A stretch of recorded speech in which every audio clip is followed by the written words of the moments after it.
Christmas, 1996. A seemingly perfect life in an affluent Colorado neighborhood was about to shatter, launching one of the most frustrating and intensely scrutinized cold cases in American history. For nearly 3 decades, the murder of 6-year-old JonBenét Ramsey has been argued in courtrooms, debated on television, and remains, to this day, officially unsolved. The morning of December 26th began with panic. JonBenét's mother, Patsy Ramsey, called 911 hysterically, claiming her daughter was gone. She had found a note on the grand staircase. This 3-page, handwritten document, demanding exactly $118,000, claimed JonBenét was kidnapped by a small foreign faction. It warned the Ramseys not to contact police or face the immediate beheading of their child. The unusual length, the precise amount demanded, matching John Ramsey's recent work bonus, and the theatrical language immediately raised flags with police. For hours, the police treated the case as a kidnapping. In a critical error, they failed to secure the scene, allowing friends and family to move freely through the house. Around 1 p.m., John Ramsey, under police suggestion, began a search of the house himself. He descended into the basement and found the door to a small, dark storage room that had been previously overlooked. There, he found his daughter's body, hidden under a blanket. She had been struck violently on the head, possibly with a flashlight, and had been strangled with a garrote fashioned from a piece of nylon cord and a broken paintbrush handle. The ransom note became the centerpiece of the entire investigation and its undoing. Experts determined it was written on a pad of paper found inside the Ramsey home, using a pen also found inside the home. Furthermore, the handwriting showed strong similarities to Patsy Ramsey's own distinct script. Investigators believed the letter was not a genuine ransom demand, but a failed attempt at misdirection. The forensic autopsy revealed another bizarre clue that complicated the timeline. JonBenét had undigested pineapple in her stomach.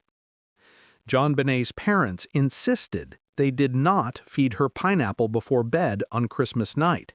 However, police photos taken early the next morning showed a bowl of pineapple and a spoon on the kitchen table.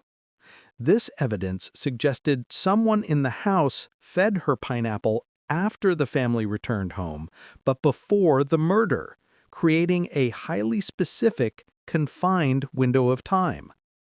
Despite the strong physical evidence pointing internally, the Ramsey defense and key investigators maintained an intruder theory. Their evidence was primarily circumstantial. They pointed to a broken basement window and a suitcase placed underneath it, which they claimed was used by an outside killer to enter. However, the forensic evidence was shaky, with cobwebs suggesting the window had been left broken for some time. The biggest break for the intruder theory came from DNA. Unidentified male DNA was found beneath JonBenét's fingernails and on her underwear. This DNA did not belong to anyone in the Ramsey family. Conversely, the family theory was fueled by the bizarre staging of the crime scene and the behavior of Patsy and John Ramsey. Police suspected the murder was committed in a sudden rage, perhaps over the pineapple, and the lengthy theatrical ransom note was written to cover up the crime and frame an outside party. The silence of JonBenét's older brother, Burke, during the entire traumatic event has always been a key focus of speculation. He was sleeping upstairs when the initial chaos began. Police questioned whether he could have accidentally inflicted the fatal head trauma, prompting the parents to stage the subsequent murder scene with the garrote and ransom note to protect their son. While Burke was never officially charged, his involvement remains one of the most debated and unsettling possibilities in the case. In 1999, a grand jury voted to indict both John and Patsy Ramsey on charges of child abuse resulting in death.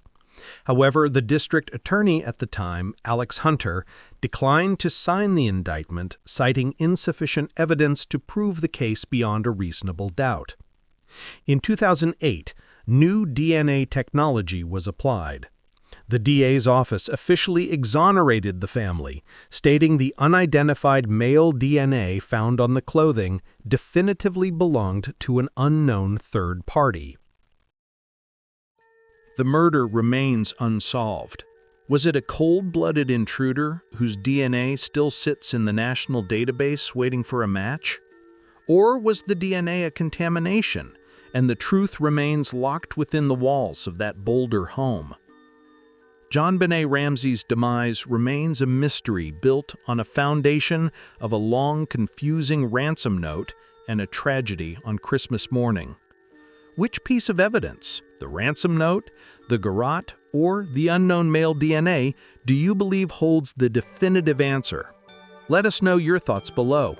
If you have an interest in the world's most baffling cold cases, hit the like button and subscribe to The Unwritten File.